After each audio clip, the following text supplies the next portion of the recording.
They called him the Stone Man. For 47 days, Sergeant Takeshi Yamamoto had eaten nothing but rice and water in Camp Shelby, Mississippi. Not because the food was poisoned. Not because he was being starved. But because every meal the Americans offered him felt like swallowing his own defeat. It was March 1945, and the war was ending, though nobody in the camp would say it out loud. Takeshi knew. Every prisoner knew. You could see it in the way the guards had stopped being cruel and started being awkward instead. Pity was worse than hatred. Hatred meant you were still dangerous. Pity meant you were already dead. The mess hall smelled like burnt coffee and something sweet he couldn't identify. Apple pie, maybe. The scent made his stomach turn over like a wounded animal. Takeshi sat at the far end of the long wooden table, his rice bowl in front of him, his spine perfectly straight. Around him, other prisoners ate the American food. Fried chicken, mashed potatoes, green beans swimming in butter. They had given up their shame weeks ago. Takeshi watched them chew and swallow and laugh at jokes told in broken English, and he felt nothing but a vast, empty disappointment. His best friend, Hiroshi, slid onto the bench across from him. Hiroshi's plate was piled high with roast beef and carrots. He had gained weight since their capture. His face had color again. "You need to eat," Hiroshi said in Japanese, keeping his voice low. "You look like a ghost." Takeshi stared at his rice. The grains were wrong. Too short. Too sticky. American rice, grown in California fields by people who didn't understand what rice was supposed to be. "I eat," Takeshi said. "Rice and water isn't eating. That's dying slowly. Then I die with honor." Hiroshi set down his fork. He leaned forward, his voice urgent now. "There is no honor in starving yourself in a prison camp in Mississippi. There is no honor in being dead when you could go home to your daughter." The mention of Yuki hit Takeshi like a fist to the solar plexus. 7 years old. Black hair in 2 neat braids. She had watched him leave from the doorway of their house in Osaka, her small hand raised in goodbye, not understanding that goodbye might be forever. He had promised her father would come home. That promise was the only thing keeping his heart beating. "Don't," Takeshi said. "She needs you alive. Not honorable. Alive." Before Takeshi could respond, Lieutenant Morrison appeared at the end of their table. Morrison was young, maybe 25, with red hair and freckles and a limp from shrapnel in his left leg. He had been assigned to the camp after being pulled from active duty. He carried a certain sadness around with him, like a coat he couldn't take off. "Everything all right here, boys?"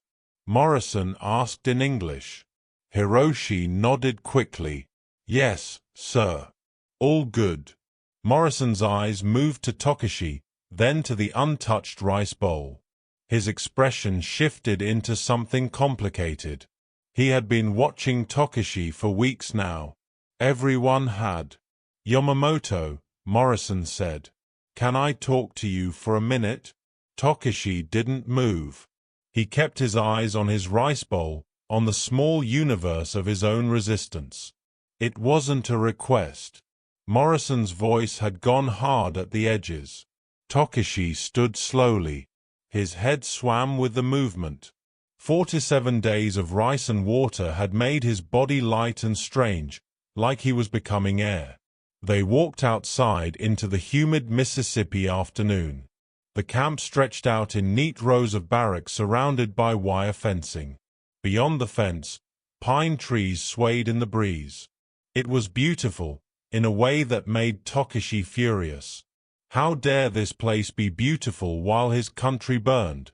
Morrison lit a cigarette and offered the pack to Takeshi. Takeshi shook his head.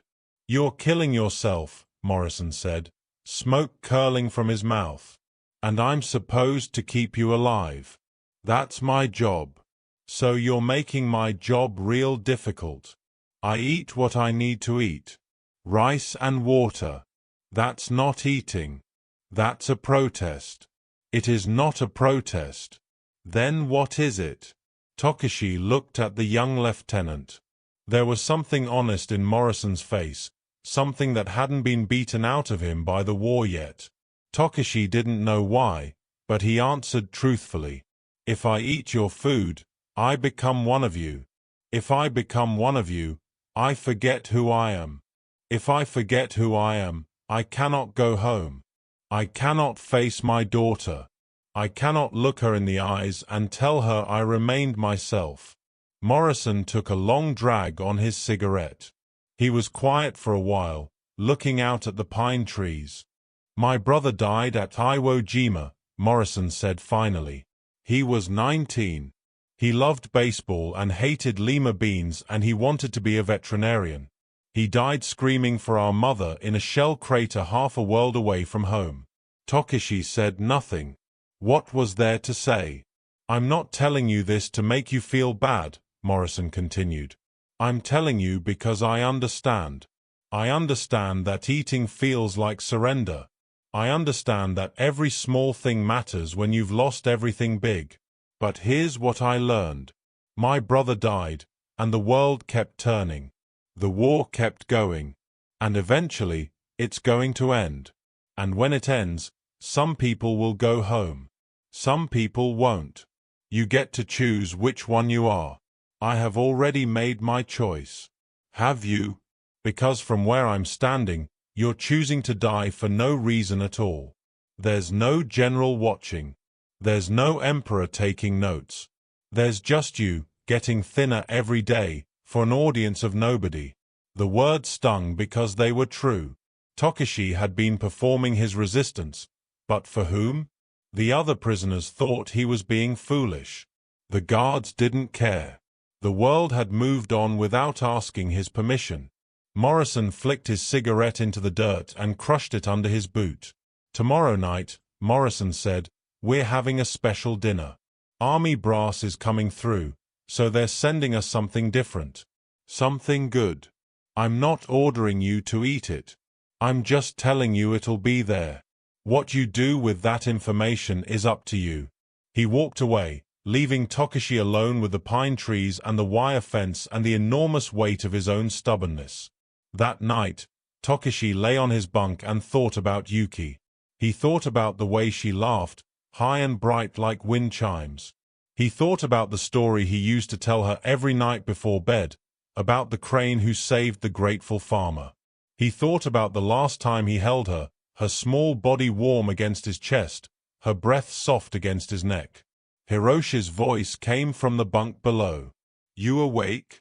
Yes. What did Morrison say to you? He told me his brother died at Iwo Jima. Silence for a moment. Then, he's a good man. For an American. Yes. Are you going to eat tomorrow?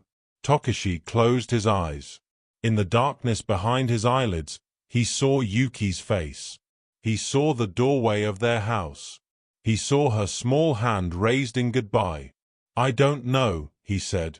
But he did know. He knew that Morrison was right. He knew that this resistance meant nothing. He knew that honor was just a story you told yourself to make suffering bearable. He knew that Yuki needed a father more than Japan needed his symbolic gesture. He knew all of these things, and still, he couldn't imagine picking up a fork and eating American food. The gap between knowing and doing was an ocean, and he was drowning in the middle of it. The next day moved like cold honey. Takeshi worked in the camp laundry, feeding sheets through the wringer, watching the water stream out. Everything in the camp had a rhythm. Wake. Work. Eat. Sleep. Repeat. A life reduced to its most basic elements. In some ways, it was simpler than the life he had known before. In the army, there had been chaos and terror and the constant expectation of death. Here, there was only the slow passage of time. But time was a trap too. Every day that passed was a day further from who he used to be. Every day was a day Yuki grew older without him. Every day was a day he might forget the shape of his wife's smile or the smell of his mother's kitchen or the exact shade of cherry blossoms in April. Afternoon came, and with it, whispers. The special dinner was real. Trucks had arrived at dawn carrying crates of food. The kitchen staff had been cooking all day. Even the guards seemed excited, their usual boredom replaced by something like anticipation. Takeshi tried not to think about it. He focused on the laundry, on the wet sheets, on keeping his hands busy, but his stomach betrayed him. It growled and twisted and reminded him that rice and water were not enough. His body was eating itself. He could feel it. Muscle turning to energy. Fat reserves long depleted.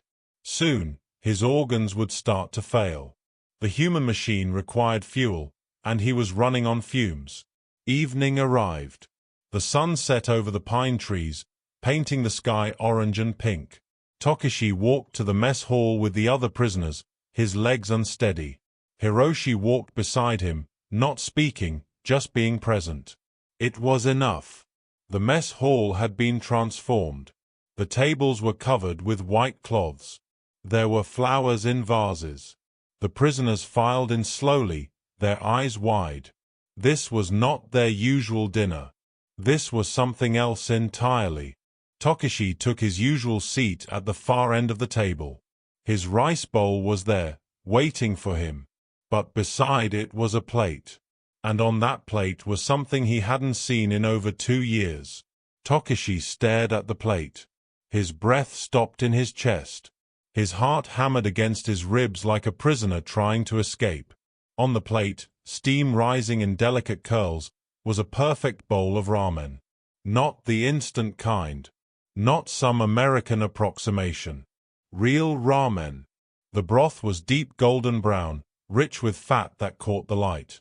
Thin slices of pork chashu, pink at the center, lay across the top. A soft-boiled egg, cut in half, its yolk still jammy. Green onions scattered like confetti. Bamboo shoots. Nori seaweed standing at attention. And the noodles themselves, tangled and waiting, exactly the right thickness. It was impossible. It couldn't be real.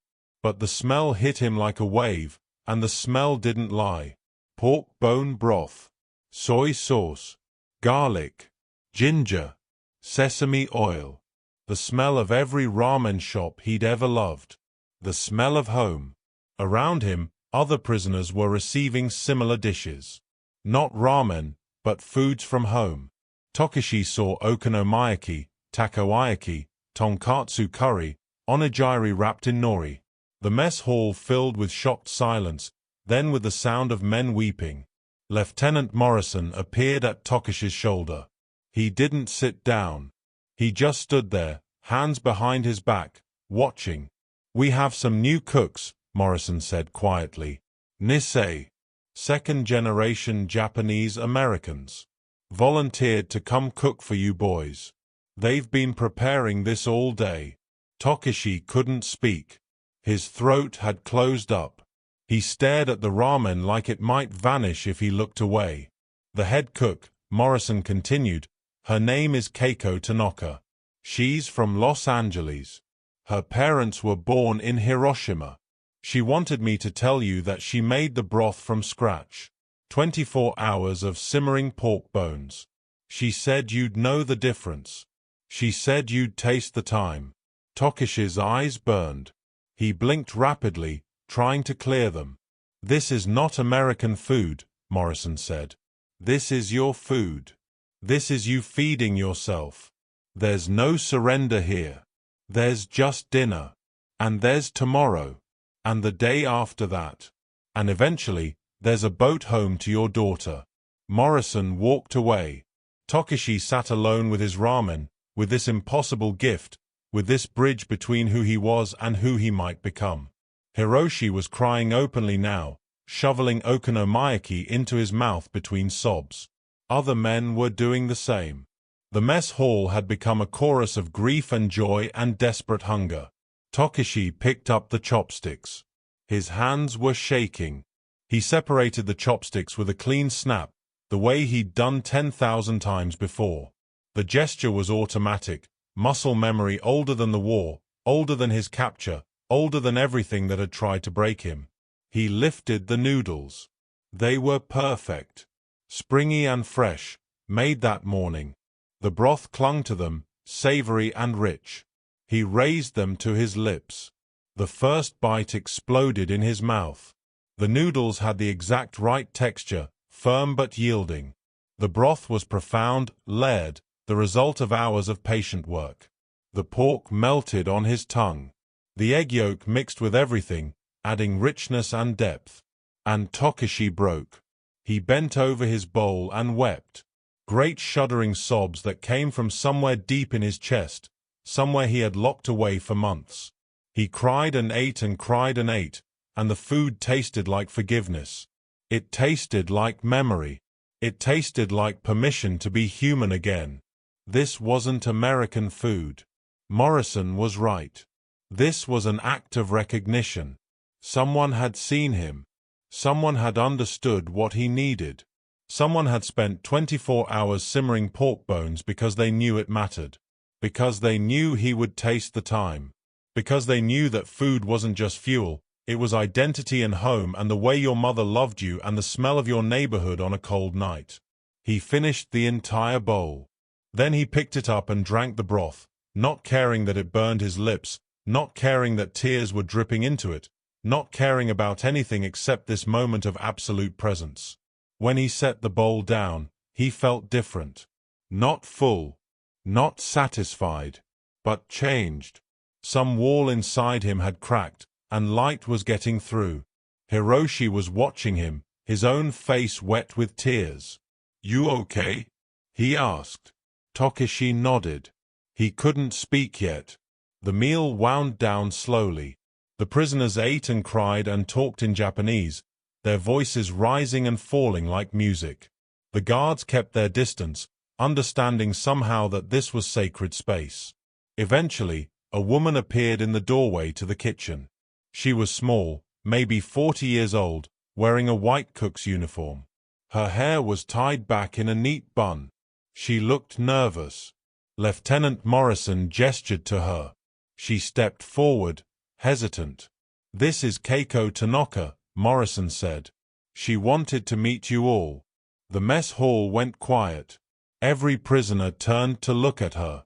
Keiko's hands twisted together. She took a breath and spoke in Japanese.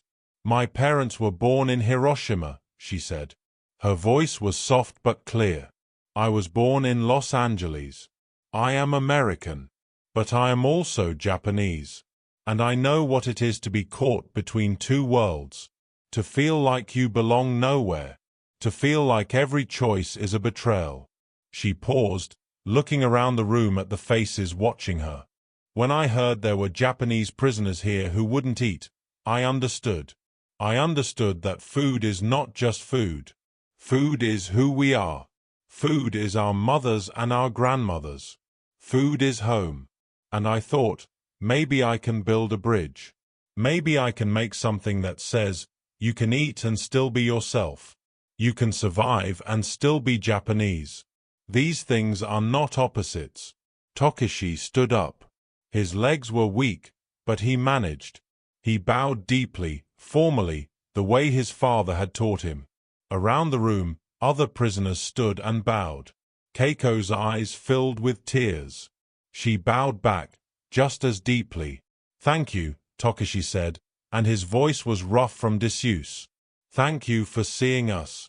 Keiko smiled, and in that smile was every Japanese mother and grandmother, every woman who had ever stood at a stove and turned ingredients into love. Over the next weeks, something changed in Takeshi. He began eating the regular meals too, not just rice and water. He discovered that mashed potatoes weren't so different from Japanese potato salad. That green beans, if you squinted, were like edamame. That bread could be almost pleasant if you stopped fighting it. But twice a week, Keiko and her team cooked Japanese food. And on those nights, the mess hall was transformed. The prisoners would gather early, helping set tables, talking in Japanese about their favorite dishes from home. They would tell stories about their mother's cooking, about street vendors they loved, about the meals they dreamed of eating again. Keiko would emerge from the kitchen with her team, and they would serve curry, or udon, or yakitori, or donburi. And the prisoners would eat like men starving, which they were, though not for food. They were starving for recognition, for home, for the feeling of being understood. Takeshi began helping in the kitchen. At first, Keiko was skeptical. "He's a prisoner," she said to Morrison. "Is this allowed?" Morrison shrugged. "I don't see why not. He's not going anywhere. And maybe keeping busy is good for him." So Takeshi learned to work beside Keiko and her team. He chopped vegetables. He stirred pots. He learned that Keiko had 2 children, both boys, both serving in the U.S. Army. That her husband had died in the camps where Japanese Americans were interned at the start of the war. That she carried her own complicated grief. "Why do you do this?" Takeshi asked her one afternoon. They were making gyoza, folding the dumplings with quick, practiced movements. "Why come here to cook for us?" Keiko was quiet for a moment, her hands never stopping. "Because food is forgiveness," she said finally.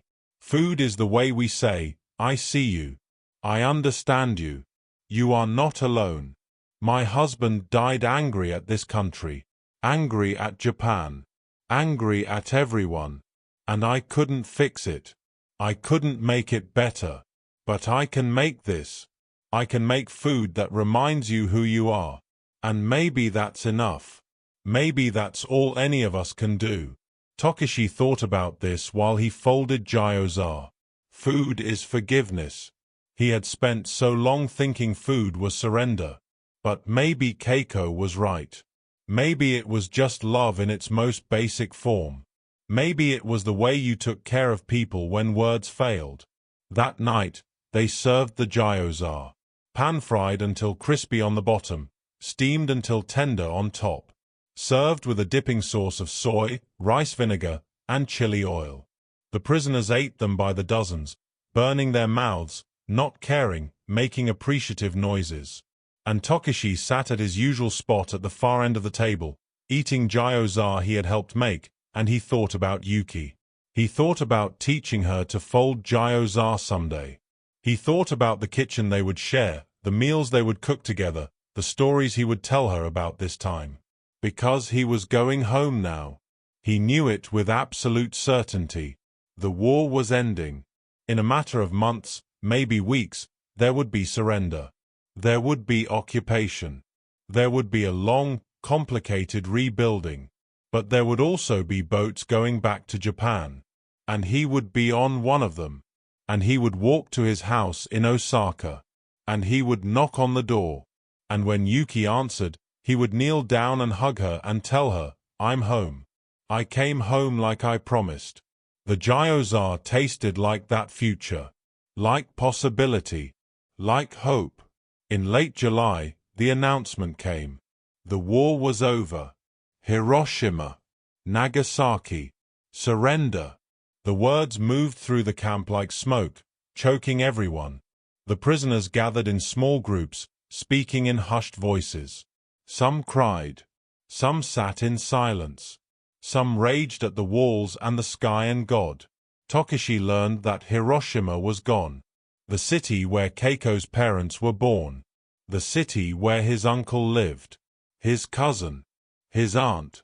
Gone in a flash of light and heat. A weapon so terrible it had no name yet, just a description. Atomic. A bomb that split atoms and killed 100,000 people in an instant. He found Keiko in the kitchen. She was sitting on the floor, her back against the wall, her face blank. She had been crying, but now she had no tears left. She just sat there, empty. Takeshi sat down beside her. They didn't speak for a long time. "My parents," Keiko said eventually. Her voice was distant. "I don't know if they're alive. I don't know if anyone is alive." Takeshi had no words. What could he say? Sorry seemed too small. The world had broken open, and they were sitting in the wreckage. I thought food could fix things, Keiko said. Her laugh was bitter. I thought if I just made the right meal, if I just showed enough love, it would matter. But it doesn't matter. Nothing matters. They dropped the sun on Hiroshima. What does Gyoza matter compared to that? Takeshi reached out and took her hand. She didn't pull away. It matters, he said quietly. It matters because it's what we have. We can't control what generals do. We can't control bombs or wars or death. But we can control what we make with our hands. We can control how we feed each other. That matters. It's small, but it matters. Keiko turned to look at him. Her eyes were red and exhausted. You really believe that? I have to. Because if I don't believe it, I might as well have died in the war. I might as well give up now. But I have a daughter waiting for me, and she needs me to believe that small things matter, that the way we take care of each other matters, that making good ramen matters. Keiko's face crumpled. She leaned against Takeshi's shoulder and cried again, this time with great gasping sobs. Takeshi held her hand and let her cry. Outside the kitchen, the camp was in chaos, prisoners and guards both trying to understand what came next.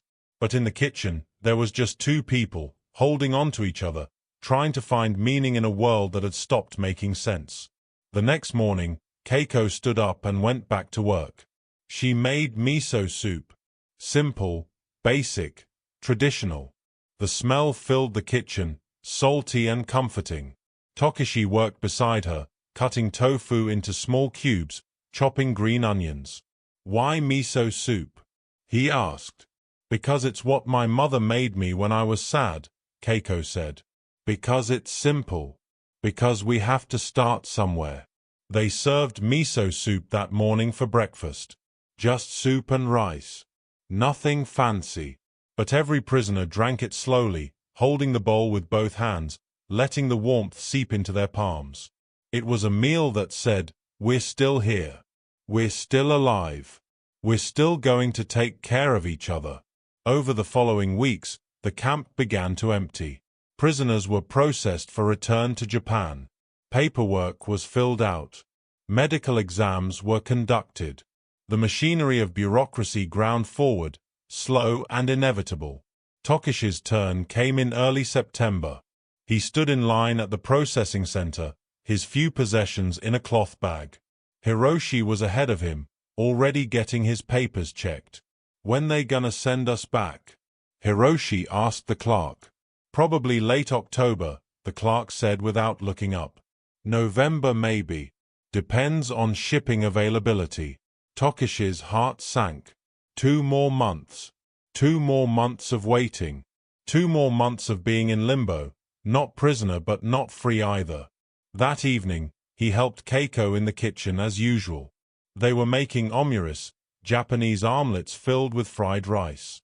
It was a labor-intensive dish, each omelet made individually, folded carefully around the rice. You're going home soon, Keiko said. It wasn't a question. 2 months. Maybe less. You must be excited. Terrified, Takeshi admitted. What if Yuki doesn't remember me? What if she hates me for leaving? What if I can't be the father she needs? Keiko flipped an omelet with practiced ease, folding it around the rice. You'll be what you can be, she said. That's all any of us can do. You'll be imperfect and scared and you'll make mistakes. But you'll be there. You'll show up. That's what matters. What about you? What will you do? Keiko was quiet for a moment, concentrating on the omelet. I'm going to find out what happened to my parents, she said. And if they're alive, I'm going to bring them here. Or I'm going to go there. I don't know. But I'm going to find them. And if they're not alive, then I'm going to keep cooking. Because it's what I know how to do. Because food is how I love people. Because even after everything, we still have to eat. We still have to feed each other. The world keeps turning, and people keep getting hungry, and someone has to make the miso soup. Takeshi looked at this woman who had saved him without knowing she was doing it, who had given him permission to be human again, who had shown him that survival and identity weren't opposites. "Thank you," he said, "for everything." Keiko smiled. "Come back and visit me someday. When you and Yuki are in America, I'll make you ramen." "I will." But Takeshi knew he probably wouldn't. Life would move forward. They would go their separate ways. He would return to Osaka. She would find her parents or not find them. They would each carry this experience like a stone in their pocket, smooth and heavy and private. The days blurred together. September became October. The Mississippi heat gave way to cooler weather. The leaves on the pine trees began to change color. And finally, on a gray morning in late October, Takeshi and 200 other prisoners were loaded onto buses and driven to the port. The ship was enormous, a converted cargo vessel that had carried supplies during the war and now carried men going home. Takeshi stood on the deck as they pulled away from the dock, watching America shrink in the distance. He tried to feel something. Relief. Joy. Anger. But all he felt was tired. The voyage took 3 weeks. Takeshi shared a cabin with 5 other men, including Hiroshi. They played cards. They told stories. They speculated about what they would find when they got home. Some of the men were optimistic. Japan would rebuild. It would be better than before. Some were pessimistic. Everything was destroyed. There was nothing to go back to. Takeshi said little. He thought about Yuki. He thought about the promise he had made her. He thought about ramen and miso soup and all the small ways people took care of each other. When they finally reached Japan, Takeshi stood at the railing and looked at the coastline. It was November, cold and gray. The port was crowded with ships and people and machinery. Everything looked smaller than he remembered. Or maybe he was bigger. Changed. The disembarkation process took hours. More paperwork. More lines. More waiting. But eventually, Takeshi was free. He walked off the ship and onto Japanese soil for the first time in 3 years. The train to Osaka took 8 hours. Takeshi sat by the window and watched the countryside pass. So much destruction. Cities bombed flat. Forests burned. People living in ruins. But also, life. Farmers planting rice. Children playing in the streets. Women hanging laundry. The world kept turning. He arrived in Osaka after dark. The train station was damaged but functional. He walked through streets he used to know, now changed by bombs and fire. His neighborhood was mostly intact, by some miracle. His street was still there. His house was still standing. He stopped at the gate. His hands were shaking. What if Yuki wasn't there? What if they had evacuated? What if she had forgotten him entirely? He opened the gate, walked up the path, stood at the front door, took a breath, knocked. Footsteps inside. The door opened. His mother-in-law stood there, her eyes wide with shock. "Takeshi," she whispered. "You're alive. Where is Yuki?" His mother-in-law's face crumpled. "She's at school. She'll be home soon. Come in. Come in." Takeshi stepped inside. The house smelled the same. Tatami mats. Incense. Green tea. Home. He sat at the low table in the main room and waited. His mother-in-law brought him tea. She sat across from him, crying softly, asking questions he could barely answer. Yes, he was healthy. Yes, the Americans treated him okay. Yes, he would stay. And then the front door opened. Small footsteps in the entryway. A voice calling out, "I'm home." Yuki appeared in the doorway. She was bigger now. 10 years old. Her hair was longer. But her eyes were the same. She froze when she saw him, her school bag sliding off her shoulder. "Papa," she said. Her voice was uncertain. Takeshi's throat closed up. He nodded, not trusting himself to speak. "Papa!" Yuki dropped her bag and ran to him. She crashed into his chest, wrapping her arms around him, and Takeshi held her tight. This child who was his entire world, this reason he had survived. "You came home," Yuki said into his chest. "You promised and you came home." "I promised," Takeshi said, and his voice was breaking. "I promised." They stayed like that for a long time. Outside, the city of Osaka continued its slow recovery. Across the ocean, Keiko was looking for her parents. Somewhere, Hiroshi was reuniting with his own family. Somewhere, Morrison was writing letters to his mother about his brother. The world turned and people ate meals and tried to put broken things back together. That night, Takeshi cooked dinner for Yuki and his mother-in-law. Just simple food. Rice. Miso soup. Grilled fish. But he made it with care, with attention, with love. He had learned something in that Mississippi prison camp, something about the small ways people survived impossible things. He had learned that food was not surrender. Food was recognition. Food was the way you said, "I see you.